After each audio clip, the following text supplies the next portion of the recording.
چشتیہ سلسلے کے ایک بزرگ جو مراقبہ کے ذریعے لوگوں کے مسائل کی تشخیص اور علاج کرتے تھے، ان کے پاس ایک صاحب آئے جن کو یہ تکلیف تھی کہ 10 دن سے وہ اپنی پلکیں نہیں چپکا پا رہے تھے، نہ سو سکتے تھے نہ رو سکتے تھے۔ تکلیف کی شدت اذیت بن گئی تھی۔ ڈاکٹروں کی سمجھ میں نہیں آ رہا تھا کہ کیا مسئلہ ہے۔ سب ہاتھ کرے کر چکے تھے، اس لیے وہ ان بزرگ کے پاس حاضر ہوئے تھے اپنے مسئلے کے حل کے لیے اور دعا کروانے کے لیے۔ بزرگ نے مراقبہ کیا مگر ہر طرف اندھیرا ہی اندھیرا نظر آیا۔ کافی کوشش کے بعد بھی کچھ سامنے نہ آیا تو مریض کو اگلے دن آنے کا کہا اور اس کا نام اور مسئلہ اپنے پاس رکھ لیا۔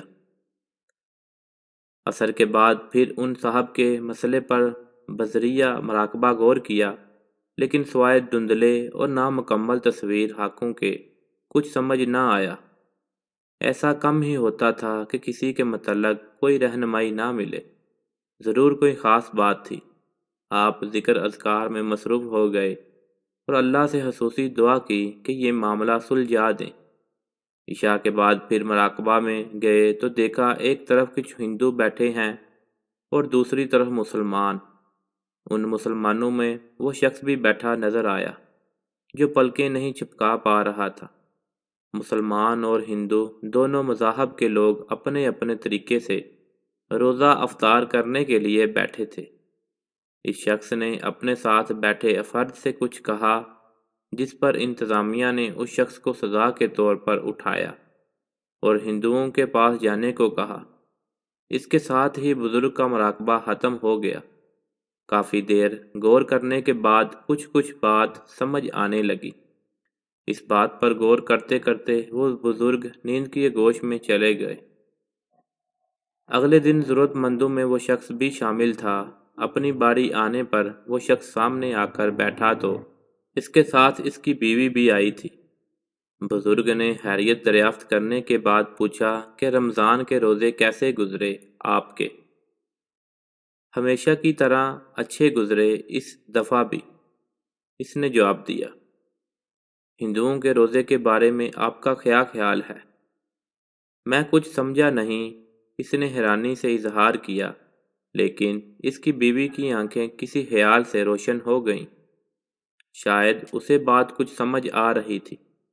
وہ گویا بولی، ایک دن روزوں پر بات ہو رہی تھی تو انہوں نے مذاق میں ایک بات کہی تھی کہ ہم سے اچھے تو ہندوؤں کے روزے ہیں، وہ پھل کھا سکتے ہیں روزے میں۔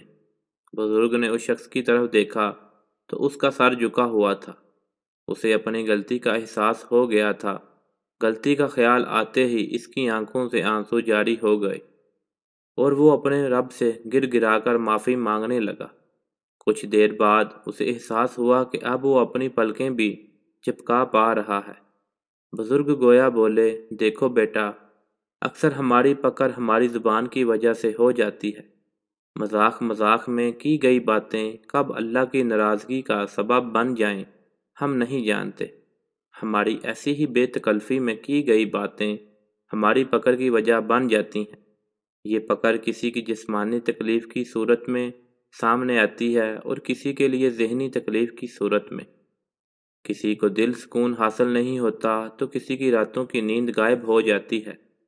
کسی کے رزق سے برکت ختم ہو جاتی ہے تو کسی کے رشتوں میں اختلافات آ جاتے ہیں۔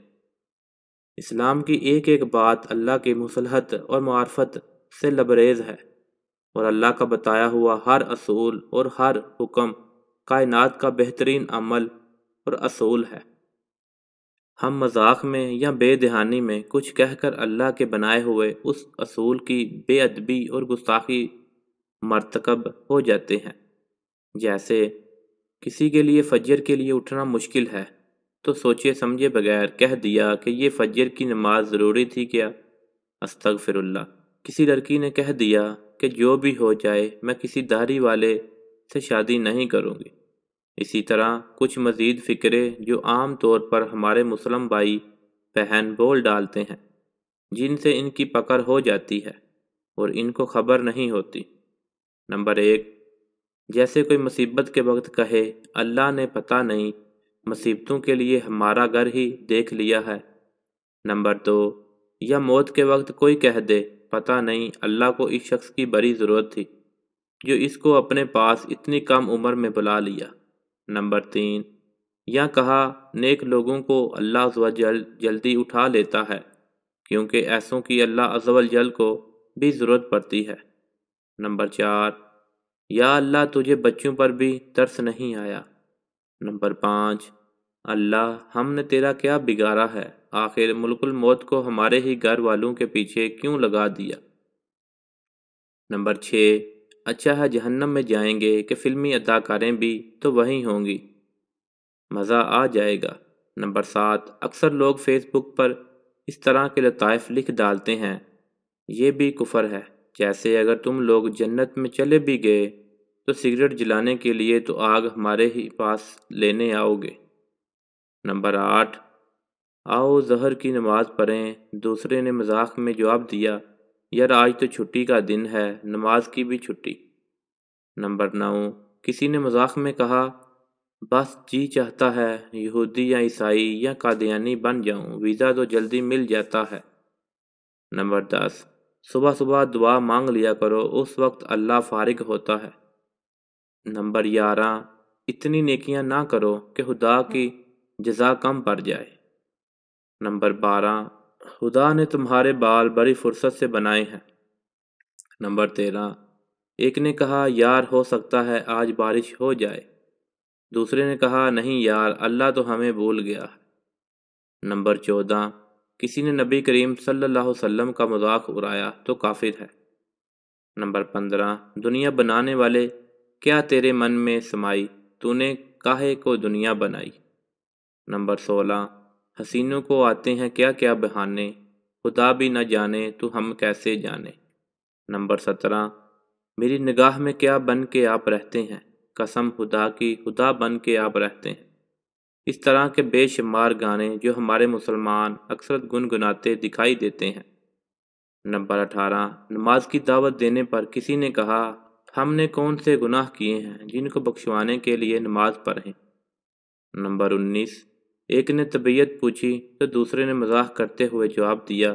نمبر 20، رحمان کے گھر شیطان اور شیطان کے گھر رحمان پیدا ہوتا ہے۔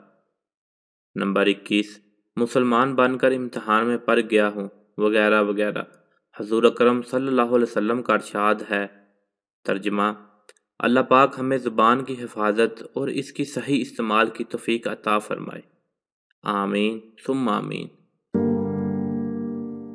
مزید اچھی ویڈیو کے لیے اردو زون کو سبسکرائب کریں، ویڈیو کو لائک کریں، شیئر کریں اور کمنٹ سیکشن میں اپنی رائے کا اظہار ضرور کیجیے۔ شکریہ، جزاک اللہ۔